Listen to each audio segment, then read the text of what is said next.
Hi friends, ये हमारा 31st video है डायबिटीज एजुकेशन के बारे में और ये लास्ट वीडियो है। इसके बाद हम वीडियो बनाएंगे वो आपके सवालों पे बनाएंगे। अगर आपके मन में कोई सवाल होंगे तो हम उसके बारे में वीडियो बनाएंगे। तो ये है समरी ऑफ डायबिटीज एजुकेशन कि हमने अब तक जो बातें करी हैं इतने सारे वीडियोस में, उनकी समरी क्या है। और सबसे पहली बात है कि work hard and change your lifestyle to prevent diabetes. अगर आपको लग रहा है कि आपकी फैमिली में डायबिटीज है और आपको भी हो सकती है तो इंतजार मत करो उसको। अभी से अपना जीवन बदलो, अपना खाना पीना बदलो। और मैं क्यों कहता हूं कि अपना लाइफस्टाइल बदलो, क्योंकि उससे तुम्हारे एक नए वर्जन का निर्माण होगा। और हम यहाँ पे ये भी याद दिला दें कि हम अपना एक अलग सीरीज वीडियोस की बनाते हैं जो उसको हम कहते हैं एफर्टलेस हेल्थ। तो एफर्टलेस हेल्थ के वीडियोस भी आप लोग वॉच करना, क्योंकि हर इंसान को 100 साल के जीवन की गिफ्ट मिली हुई है। उसको गिफ्ट मिली हुई है, जब उसका जन्म होता है तो 100 साल का जीवन उसको गिफ्ट पे मिलता है। बस उसको संभाल नहीं पाता वो, और वो बिखर जाता है और बीमारियां होने लगती हैं और फिर उसको कॉम्प्लिकेशन होने लगते हैं। तो इंतजार मत करो, आज है वो दिन। आज के दिन फैसला करो कि तुम्हें कौन सी जिंदगी जीनी है, कैसे जिंदगी जीनी है, तुम्हारी प्रायोरिटीज क्या हैं। और तुम अपनी फिजिकल कैपेबिलिटीज को बढ़ाते जाओ। आज तुम 20 मिनट चल पा रहे हो, और यंग लोग ज्यादा फॉलो कर पाएंगे क्योंकि उनके अंदर बहुत ताकत छुपी हुई है।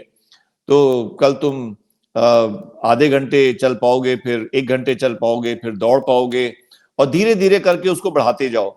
और तुम 15 किलोमीटर रोज दौड़ना शुरू कर दो या आउटडोर गेम्स खेलना शुरू कर दो।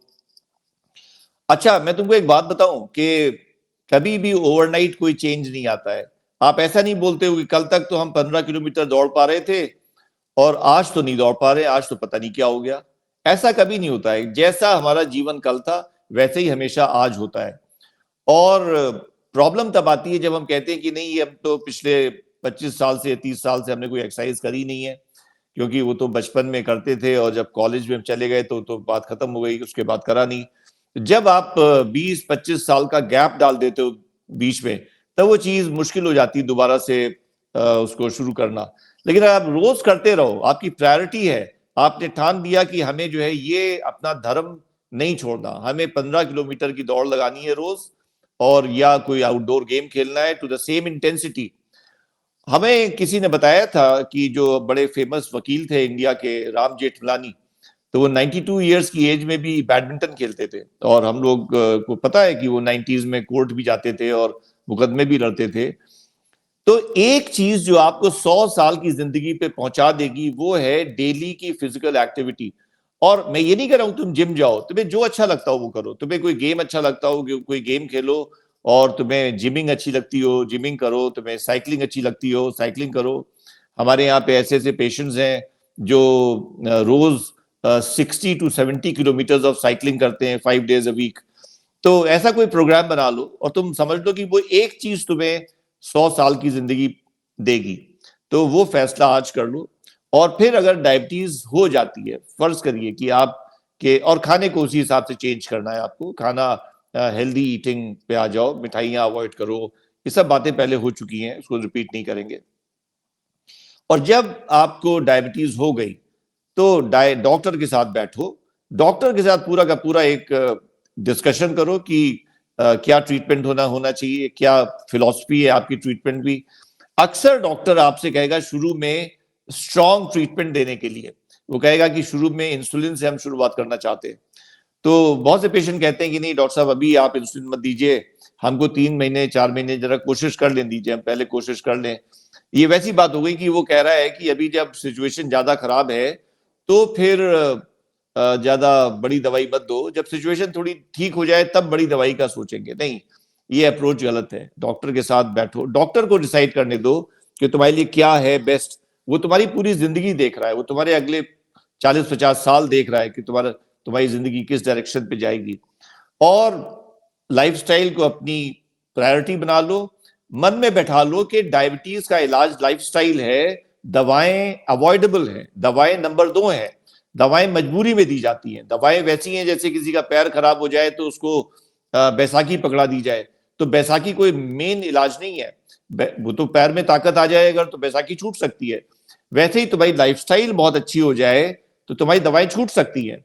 लेकिन लाइफस्टाइल को फर्स्ट प्रायोरिटी, नौकरी से ज्यादा, बाकी चीजों से ज्यादा, बिजनेस से ज्यादा इंपॉर्टेंट तुम बना लो।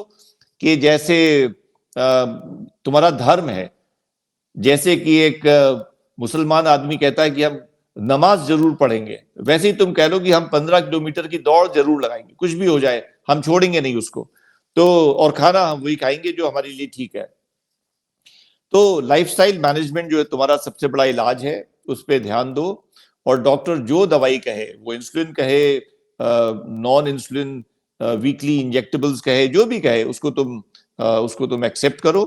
और डॉक्टर जितनी तुमको फ्रीक्वेंसी पे बुलाए, ज्यादातर वो डॉक्टर्स जो है वो 3-3 महीने पे बुलाते हैं, 3-3 महीने पे जाते रहो। जो भी वो टेस्ट कराए वो टेस्ट करते रहो। साल में एक बार ऑप्थेल्मोलॉजिस्ट को दिखाते रहो। अगर कभी उम्र के साथ साथ जरूरत पड़ी कि कार्डियक चेकअप कराना है तो कार्डियक चेकअप करा लो। चेकअप कराने में कोई नुकसान नहीं है, क्योंकि अगर कभी कोई चीज दिखाई पड़ेगी तो वो उसका भी इलाज साथ में हो जाएगा। इन द बिगिनिंग चीजें जब ज्यादा सीरियस नहीं होती हैं और ज्यादा कॉम्प्लिकेटेड नहीं होती तो इलाज उनका अक्सर आसान होता है। और डॉक्टर के साथ बात करके ये भी समझ लो कि साल में एक बार एनुअल रिव्यू होना है। एनुअल रिव्यू का मतलब है कि उसमें सारी चीजें होनी, उसमें आंख भी चेक होनी है, kidney function test, liver function test, और आपके जो मेटाबॉलिक पैरामीटर्स हैं वो तो होने ही हैं। तो पूरा का पूरा एक नर्व नर्व चेक भी होगा, जो बायोथीजियोमीटर से या मोनोफिलामेंट टेस्ट, वो डॉक्टर खुद ही करेगा, उसको सब पता ही होता है कि उसको क्या क्या टेस्ट करने होते हैं। और अपने घर में शुगर की मॉनिटरिंग करते रहो, और ग्लूकोमीटर से या सीजीएमएस से, जिससे भी तुम्हें सही लगे। क्योंकि जितना तुम्हें पता होगा कि तुम्हारी शुगर कैसी चल रही है, तुम्हारी हकीकत क्या है, उतने ही तुम ज्यादा उस पर ध्यान दोगे। और ये बहुत मोटिवेटिंग भी होता है।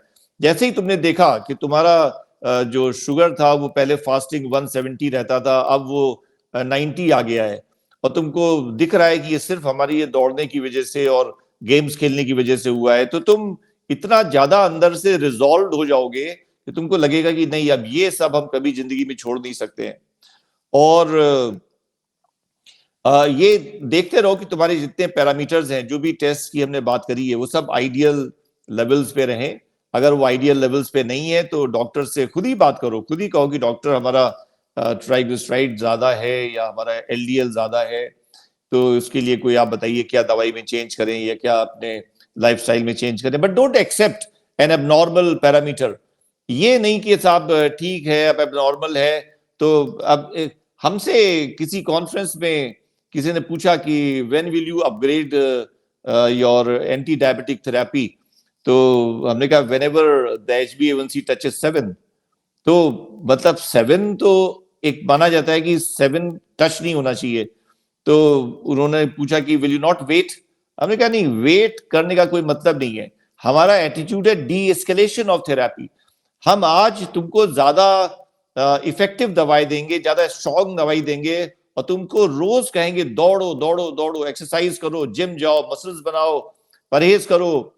बार बार तुमसे कहेंगे कि तुम्हारा वही इलाज है, मत भटको इधर उधर की बातों में। और फिर हम इलाज को नीचे लाएंगे, हम फिर डी एस्केलेट करेंगे, और फिर हम दवाओं को माइल्ड करेंगे। और हम कितने पेशेंट्स हैं, कितने एग्जाम्पल्स जिनमें डायबिटीज रिवर्सल हो जाता है। लेकिन डायबिटीज रिवर्सल तभी होता है जब आप लाइफस्टाइल को अपना धर्म बना लेते हो। जब वो तुम्हारा धर्म बन जाएगा कि नहीं, जीवन में कुछ भी छूटे लेकिन ये चीजें हम नहीं छोड़ सकते। और आखिरी बात, जो कि सबसे इंपॉर्टेंट बात है, कि हमेशा खुश रहो, हमेशा रिलैक्स रहो, और हमेशा पॉजिटिव रहो। क्योंकि खुश इसलिए मत रहो कि तुम्हें कोई बहुत बड़ा, तुमने कारनामा कर डाला है, तुमने बहुत बड़ा कोई अचीवमेंट कर डाला है, ऐसा नहीं है। खुश इसलिए रहो क्योंकि तुम्हारा ये बेसिक नेचर है। और अगर तुम भूल गए हो तो हम तुमको याद दिलाते हैं कि जब तुम 1 साल के थे तो तुम्हारे पास कोई कैपेबिलिटीज नहीं थी, तुम्हारे पास कोई पैसा रुपया कुछ नहीं था, कोई बैंक बैलेंस नहीं था, लेकिन तुम्हारी खुशी बहुत थी, तुम हमेशा खुश रहते थे, because that is your internal nature. So when you are joyful then you really find yourself. तुम फिर से लौट के वही बन जाते हो जो तुमको बनाने वाले ने बनाया था। तुमको सोसाइटी बर्बाद करती है, सोसाइटी तुम्हें सिखाती है कि नहीं, तुम खुश कैसे रह सकते हो? तुम्हारे पास तो ये नहीं है, तुम्हारे पास वो नहीं है, तुम्हारे पास ये 100 चीजें नहीं है, तुम्हारे पास इतना पैसा नहीं है। देखो तुम अपने दोस्तों को, तुम उनके पास कितना पैसा है, तुम्हारे पास कोई पद्मश्री पद्म भूषण कुछ नहीं है, तुम खुश कैसे रह सकते हो? तो सोसाइटी तुम्हें बर्बाद करती है। और फिर जब तुम लौट के उस अपने नेचर पे आ जाते हो जो तुमको देने वाले ने दिया था, then you are spontaneously joyful. और रिलैक्स इसलिए रहो क्योंकि ये हम लोग अपनी जो अलग सीरीज है एफर्टलेस हेल्थ की, उसमें ये बात कर रहे हैं कि तुम्हारी पूरी की पूरी लाइफ जो है वो प्री स्क्रिप्टेड है, वो पहले से लिखी हुई है, उसमें तुम कुछ 1 मिलीमीटर का भी हेर फेर नहीं कर सकते हो। और ये ख्याल इतना एम्पावरिंग होता है जब तुमको बिल्कुल समझ में आ जाता है कि हमारी सब चीज जो है वो बिल्कुल ऑन द ट्रैक्स रहेगी, हमेशा इधर से उधर हिल नहीं सकती।